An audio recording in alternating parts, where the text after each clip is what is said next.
Former SA champion Shamir Variawa sticks with his trusty Porter for 2010, but the car has undergone development changes. Well, 2010, we've decided basically to race the Porter again, and we've done some changes on the car for the year. We've changed a lot of things, hoping for us to be much more quicker. Bearing in mind it's an old car, it's 6 years old. The need is to go to a new car.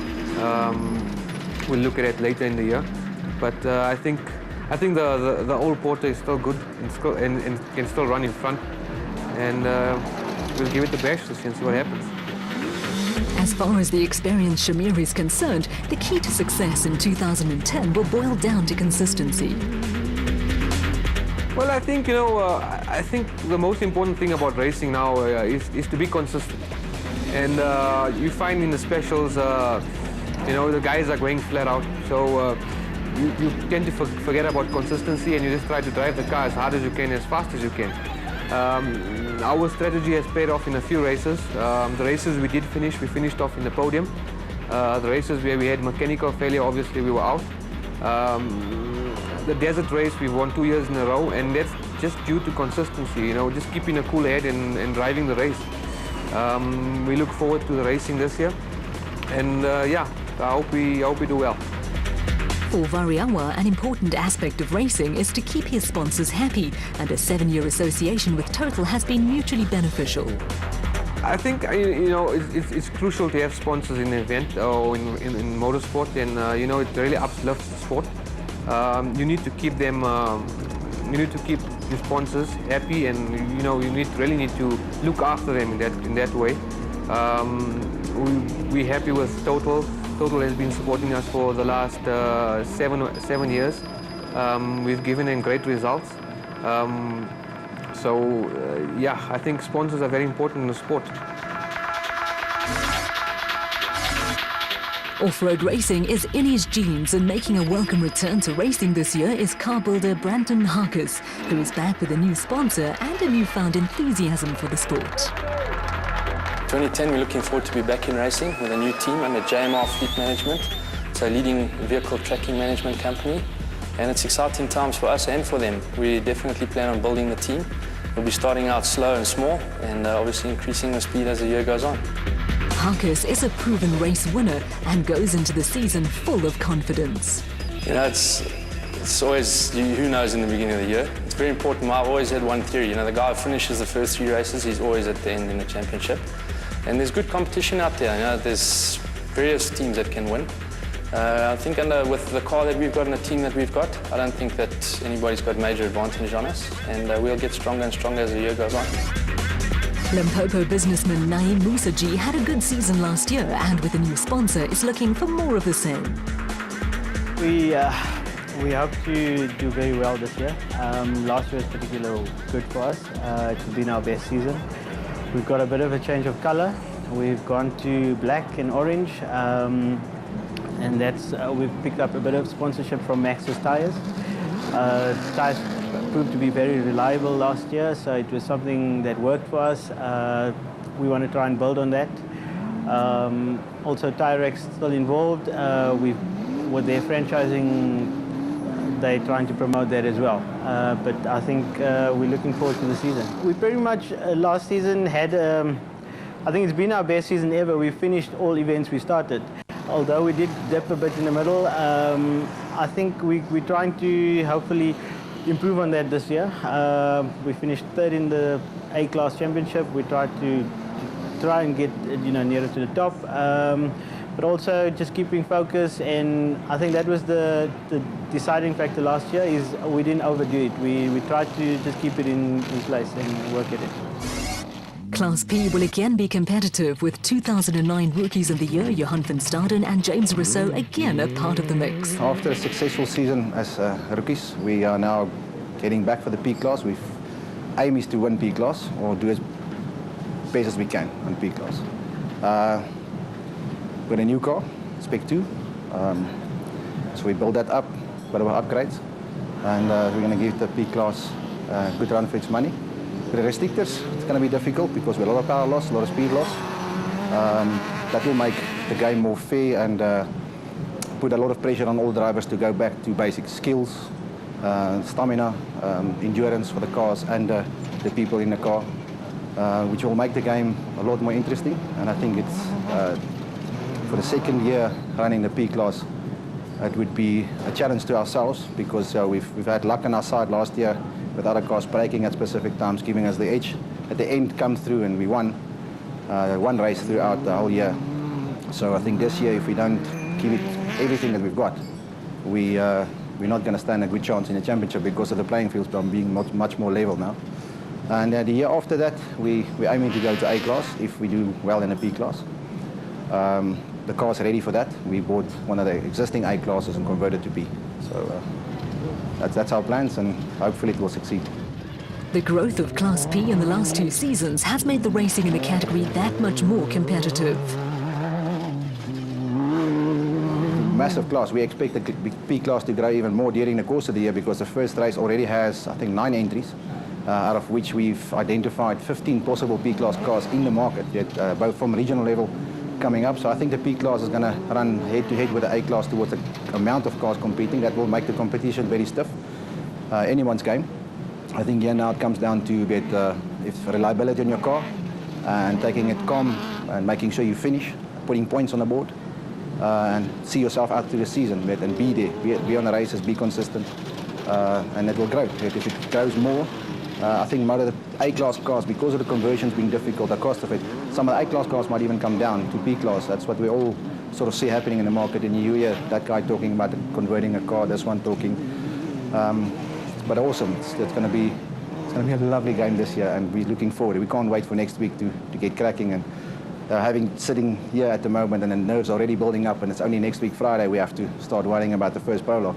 Nerves are already shot. It's getting to you.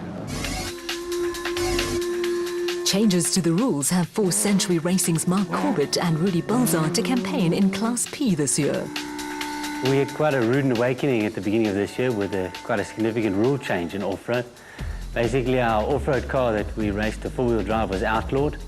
So we had to come up with a new plan, and we've managed in a short space of time. Julian and Rudy have really pulled the rabbit out the hat, and we've built a new two-wheel drive car. So we're going to be competing in Class P this year. The move to Class P is one of kind of, I would say, history. With the four-wheel drive car, we put in a 3.5 V6. So essentially, with converting it to two-wheel drive, we fall in the Class P class. But I think this year we should still, even from Class P, be able to campaign for the overall championship because of the restrictors in the cars and the minimum weights.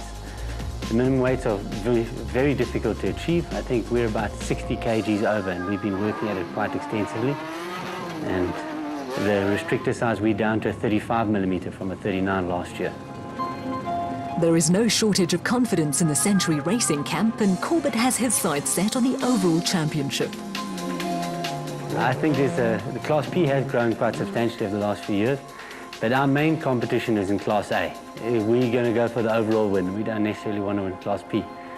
That's what we're after. I think with the minimum weights and the various restrictors, it is quite feasible this year to be able to win overall with the Class P car. From Century Racing's point of view, the two cars that we've built now are basically development platforms for Dakar. So they adhere to the minimum weight as well as the restrictor sizes for Dakar. So essentially these are test platforms for Dakar. After the first race in Cape Town, we're going to go to Lambert's Bay and go testing in the dunes, just to get an idea of how successful the two cars will be. But this car behind me runs onboard jacks, which are essential for Dakar, for the dunes. It runs an onboard inflation system. The cage and everything is built for FIA. It runs a 550-litre tank for fuel. So essentially we could take this car and go straight to Dakar. But like all things, you need a bit of testing before we actually go there. It wouldn't be good to break down after the first day. The move into Class P also brings Corbett into conflict with his father Ernest and brother-in-law Warwick Hooson. I think with a family-type racing team, the competition becomes fiercer. It's my brother-in-law and my father in the one car. So from Rudy and I's point of view, it's imperative that we beat them. It's even more essential that we beat them in the competition. The family aspect of off-road racing also crops up in the Mercedenhood family, with Father Bez and his 3 sons all competing. as we all know, the off-road racing fraternity is surely the sport, I would think, with the motorsport with the most family attendance.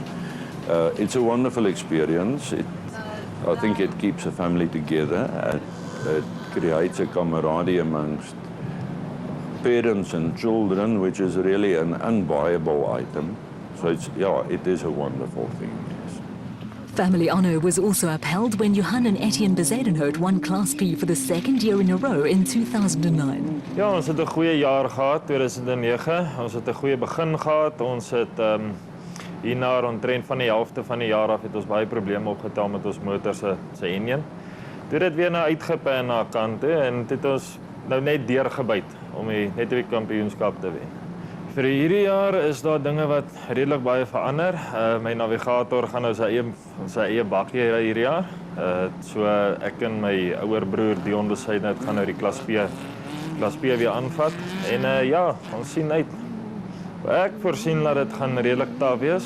Ek dink die kompetisie is baie groter. So dit gaan maar net aanhou en uithou wees. After a successful combination with brother Johan as co-driver, Etienne Bezuidenhout is now switching categories and roles. Ja, ek klim ongelukkig hier daar met my broer uit in die Klas P. Ek ry self vir Klas E met 'n vriend van Jan Visser. Dis vir ons 'n nuwe uitdaging. Ons weet regtig nie wat om te verwag nie, maar ons sien regtig baie uit daarna en dit is bietjie iets nuuts vir die jaar. Ja, dis 'n groot verandering. Dit is baie meer om te ry as om te navigate en dit is 'n groot leerkurwe maar dit is ook iets wat ons al kyk het na 'n tyd en regtig uitsien om dit te probeer en te kyk hoe ons kan regkom maak. Class B last year unearthed brothers who made a huge impact on off-road with Keith and Andrew McInerney showing dogged determination. It was the first real season that we did, complete season. We enjoyed it. We learned a lot. I think the most important thing we learned is preparation of the car. And we were fortunate with Henry Fourie and the Zarco team. They really prepared a good car for us. And we drove a little bit slowly, I think, on times. Just we wanted to get to the end of most of the events. And we enjoyed ourselves. The McInerney's were second in Class B last year, and the aim this season is to go one better and win the championship. We're going to remain in Class B. This year, well, last year we were second, so this year we can only get better, which means we're targeting the first position this year. As far as the McInerney's are concerned, Class B is the ideal training ground for future success in off-road racing. I suppose for beginners is the cheapest class, and it's also not as fast as the other classes because other classes are quick. So it's a good building, you'll learn a lot without going at extreme speeds. Class B was dominated in 2009 by Cape pair Derek Du Toit and Ian Pinnard, with Du Toit winning 6 of the 8 events. We had a very good season. We started off and deciding that we need to do well in every race and thereby finishing every race, which was the first priority. And obviously also wanting to compete with all of the classes, we had to have a bit of speed as well. So we went out with the first goal was to finish and the second goal was to do it at speed, and we achieved that. It was a good year. We really enjoyed it. It was a very good race and a season for us. We started off with a plan to make sure that we compete in every race at least, and then to compete you have to finish. So that was our first goal. And then obviously to compete with all of the classes, not just in our own class, you had to have the necessary speed as well, and I think we achieved that. For the first race this season, Derek Du Toit has added a little local colour to proceedings. What I've I think done, Ian, my navigator for last season, is not available this season due to work commitments and so on. And I wanted to obviously race in the Adenko, which is our only race in Cape Town. And the farmers and the local community of Darling really supports this race full-heartedly, and I wanted to actually support them as well. So I approached Theo Basson of Ormond Vineyards, and together we decided to enter my car with their branding on it and with these general manager as my navigator, just to bring a bit of local flavour into it. The first event of the year, the Adenco 400, will again be based in Darling, with the Donaldson Prologue starting at 1:30 p.m. on March the 19th and the race at 8 a.m. on March the 20th. Race headquarters, the start, finish and the designated service point are all at the Darling Club. The prologue and race routes are spectator friendly, with a number of viewing points all within easy access of the Darling Club. Access to spectator points is free and enthusiasts are urged not to litter and to obey instructions from race officials. Spectator access to the start, finish and DSP is free of charge. The Darling Club is spectator friendly. The food and beverage facilities will be catered for by the Darling College. Race fans can meet drivers, co-drivers and view vehicles.